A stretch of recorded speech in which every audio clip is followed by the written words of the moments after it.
Our movie begins with this planet, 4 solar systems away from Earth, where only men exist. These people have no emotions or reproductive organs. They're created by cloning and have become increasingly ambitious as generations pass. Now, they want to take over the universe. Their leader, Graydon, tells them that their mission is to procreate with a female from Earth and bring that baby back to their planet. So they study this Earth and the female humans and conduct training. H-1449-6 excels in training and is sent to Earth with a new identity, Harold Anderson from Seattle, Washington, with a fake private part. In the next scene, this domestic flight to Phoenix, Arizona is picking up something on its radar, but the pilot sees nothing coming to him. Then there's a flash of light going through the plane, and everyone inside flips and tumbles. And in the bathroom, there's Graydon and Harold, who's now dressed in a suit. Graydon reminds him of his mission, which Harold confidently says he can do it in 2 days. Then Graydon presses flush, and he disappears back to the planet. Harold then steps out of the bathroom and goes to the aisle where passengers are getting back into their seats. Harold immediately starts rizzing up women, beginning with the stewardess, Rebecca. But his charm doesn't work.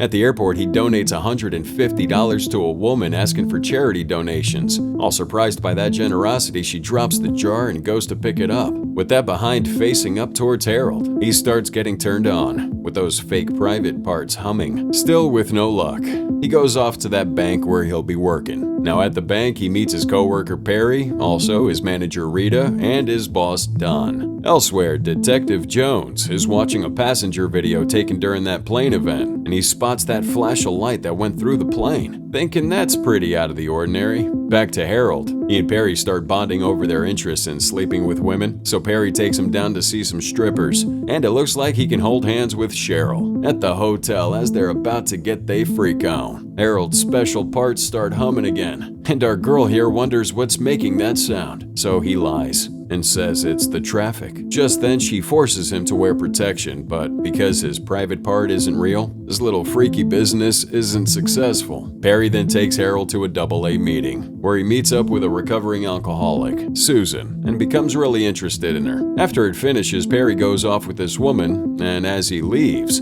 he bumps into Susan's new car, causing damage. Rebecca's also there and goes home with Harold, but they can't do it because she notices that humming going on. The next day at the bank, Harold meets Perry's wife, Helen, who's been looking for him. Susan then arrives and is also looking for Perry, but ends up talking with Harold, who starts rizzing her. She doesn't give in right away, but gets interested towards the end, when he immediately backs off after telling him no. Now, because of that gentle manliness, she agrees to have dinner with him. Now at dinner, the two are getting along, and he tells her that he thinks his purpose on Earth is to have a child. Well, that makes her like him even more. After they're done, they head to Susan's place. There, he tries his best to sleep with her, but she refuses, as she vowed not to get it on with someone again until she's married. Well, that poses a problem for Harold, so he jumps on a plane and calls for Graydon, who advises him to marry Susan. Now in the next scene, the detective can be seen interviewing Rebecca, where she tells him about Harold and his humming ding-a-ling. The detective goes to check on that list of passengers and realizes that Harold isn't one of them. The next day, Susan goes back to the bank to open up an account, and right then and there, Harold proposes to her. She's pretty shocked, telling him she needs to think about it first, which he agrees to. But in the end, she calls him up and accepts that proposal. Harold's asking Perry to take his report and give it to Don,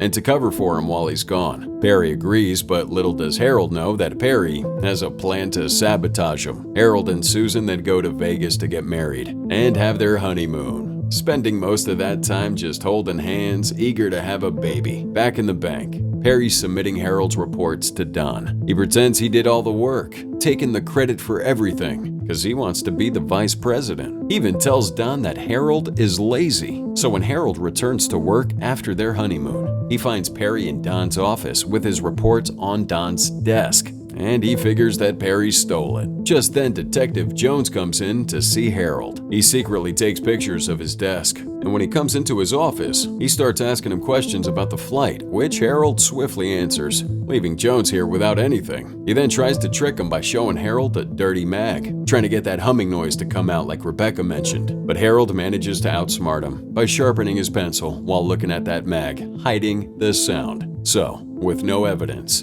The detective leaves, with Harold realizing that his identity might be exposed. When he comes home to Susan, she takes a pregnancy test, but it turns out negative, causing the couple to argue. Harold jumps on this plane again to talk to Graydon, who's advising him to find another woman to impregnate. So he takes that advice and ends up flirting with Helen, but he somehow doesn't get turned on and ends up leaving. When he gets home, Susan meets him with a happy dance and tells him that she's finally pregnant. As days go by, Harold begins to develop more emotions for various things. He gets angry at Perry when he gets that promotion for vice president, and he starts caring for Susan more and more. One day, the couple go for a checkup and find that her pregnancy is abnormally quick. Although she's only 6 weeks pregnant, that thing looks like it's around 5 months. Detective Jones, on the other hand, suspects that Harold might be an alien, tracing all the flights he's been on with that flash of light every time he talks to Graydon in the bathroom. And that obsession with him being an alien has cost him his marriage. His wife straight left him, thinking he's having an affair. Meanwhile, Harold is becoming more and more human, getting pretty comfortable with our way of living. He buys a house with Susan, and he just cares more about her and their future baby. But when their child's born, Harold decides to leave her and goes back to his planet. However, he doesn't bring that baby with him. But when Graydon found out, he went to steal the baby at the hospital without him knowing. Meanwhile, Jones is here getting fired for not proving to his peers that Harold's an alien. Back on his planet, Harold's feeling all guilty and sad as he misses Susan. But he soon finds out that Graydon has taken his baby. So, he immediately takes it back and goes back to Earth, returning the baby to Susan. There he tells her the truth about who he really is, and as he does so, the detective arrives and gets to see him in his alien form through the window. Instead of being all forgiving and welcoming him back into their relationship, she breaks down in tears, all disbelief and shock for not knowing she married an alien. After seeing that reaction, he tells her that he doesn't know what love is,